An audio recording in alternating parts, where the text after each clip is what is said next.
hill. I think with the first dive, we didn't really have a good sense of just how steep this drop-off was. In order to determine the location of the plane after almost 30 years of drifting, Ted uses the length of the Catalina airstrip as a guide. Catalina airstrip at this scale is a little bit over 1.5 inches in length. We're getting a contour here that in about 0.2 inch is 60 feet of additional depth. The amount of drift caused by the current, along with the steepness of the ocean floor in this area, may have caused the plane to fall deeper into the channel. This effect is known as mass wasting. Mass wasting is any time you have movement of rocks, dirt, debris downhill being pulled by gravity. That's how you get mudslides, or in the case of underwater, you get the debris moving downhill. In this case, in Catalina, we have a number of the factors that would really exacerbate that effect. The team believes the wetness of the soil, the lack of cohesion in the ocean sand, and the angle of incline are all causes for why this plane is missing. You can see the big rocks are already rolling down. So look at this mass wasting. Now just imagine if there were an object on the surface of the sand. It would just be traveling right down the hill with the whole pile of sand. So now there's our airplane fuselage sitting on the surface. So you're actually pushing water uphill against it, and we're going to see if it still falls downhill against that. There it goes. Look at that. It came at it. It fell towards against the current. The relationship between gravity and the cohesion effect on the granules, we can see that over a short period of time, the object moved fairly quickly. And over a long period of time, say 30 years, this object could have traveled quite far. Guys, I think we've got our smoking gun. Absolutely. Yep. I have no doubt that in the location where we expect this crash site to be, with that slope and all the factors, that we've got a good amount of mass transport moving downhill into the depths.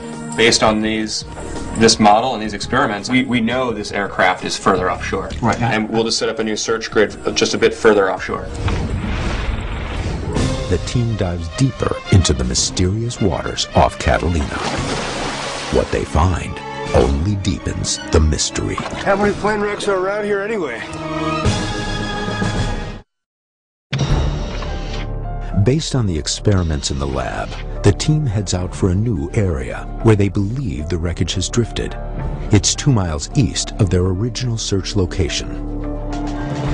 Based on some new information we have, which is the expected water current in that area, we've extended the search pattern into some deeper water.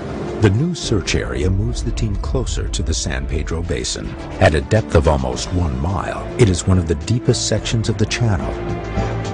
Many UFO researchers believe that the high concentration of USO sightings here might be somehow related to this deep trench. They say that the depth offers an ideal hiding spot for USOs. And this is what we're looking for. It's a Piper Cherokee low wing. We think that the wreck is somewhere around here, right? And the previous scans we've done are along this highlighted area. What we're predicting here is that this wreck has actually been slowly working its way down this steep slope, getting out into deeper and deeper water. The strong current in the channel will cause objects to drift over time. As the current lifts objects from the floor, gravity will slowly pull it deeper into the channel. This is the scientific theory, but the team now has to consider a new theory. Could the plane wreckage have possibly been taken by a USO? We're going to speak to Preston Dennett. Preston is going to tell us what some of the stories are about the mysteries of this particular channel. He's written a lot of books on UFOs and USOs over Southern California. He's going to help us comb the mysteries of this channel and find out exactly what's going on with USOs over the Catalina Trench.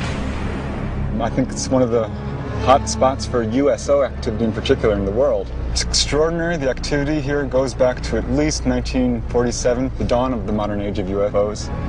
I've collected probably 50, 100 reports of this kind in just this area here. USO researcher and author Preston Dennett has tracked numerous reports in the Santa Catalina Channel and has a controversial theory on the concentration of USO sightings in this area. And I came up with a theory that perhaps there is an underwater base here, which sounds fantastic, I know, but how else can you explain the huge number of reports? Why would they choose this place as a base of all places? They're here because of us. And what's unique about this particular area is it's very close to a large population base, Los Angeles. So my theory is that the USOs are using this place kind of like a hunter's blind. They're able to hide their craft, do whatever they need to do, and still have access to a very large population base. Turns out that the geography of this area is riddled with caves and underground tunnels leading from, say, Edwards Air Force Base to Vandenberg to Catalina Island. So there is some military involvement here. I've got a case which took place here in 1967. A gentleman was actually abducted right here in Avalon Harbor off the boat, and he recalled under hypnosis being taken into an area where there was rock walls. He had the distinct impression this was underground. It had to be somewhere close. Where else would it be but, you know, in the bay here? The Santa Catalina Channel has a depth of almost 1 mile, and if there were caves and tunnels beneath the water, conventional technology would have trouble even confirming their existence. We cannot travel to the extreme depths that these craft can. Even our big nuke submarines can't travel down to those bases? Not with the ease that these craft can do. These craft are able to actually come up out of the water and fly straight up. We have nothing that can do that. Had you thought about what kind of technology it takes that they may have to do this? Whatever it is, it's way beyond, I think, anything that we have. What's spooky that you're telling me about is when you call this place a hunter's blind. Because if it's a hunter's blind, there's a hunter. And the only other people around here are us, and we're the prey. I know, it's a little disconcerting. I think the witnesses, they come to the realization that we are not alone, and that we have not been alone for a long, long time. Well, if I'm a little bit green in the face, it's because the crossing to Catalina was a bit rough. We had about an hour of bouncing on 8-foot swells, so that didn't really go well with my scrambled eggs breakfast that I had this morning. Well, let's get this fish in the water. Yeah. Okay. Captain Ray Arnst has been sailing the waters of the Catalina Channel for over 20 years. Okay.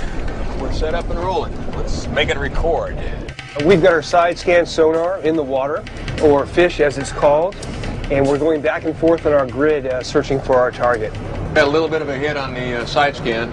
What we want to do now is we want to run the sounder over it, see if we can find a target. So what does the hit look like? Cylindrical. Cylindrical. Like an aircraft fuselage, perhaps? Yes. Would we not also see wings or anything else? Why would we only see the fuselage? Could have broken off on impact. It could be the orientation where you can't see the wings. Maybe you're looking right down along the way. Lots of reasons.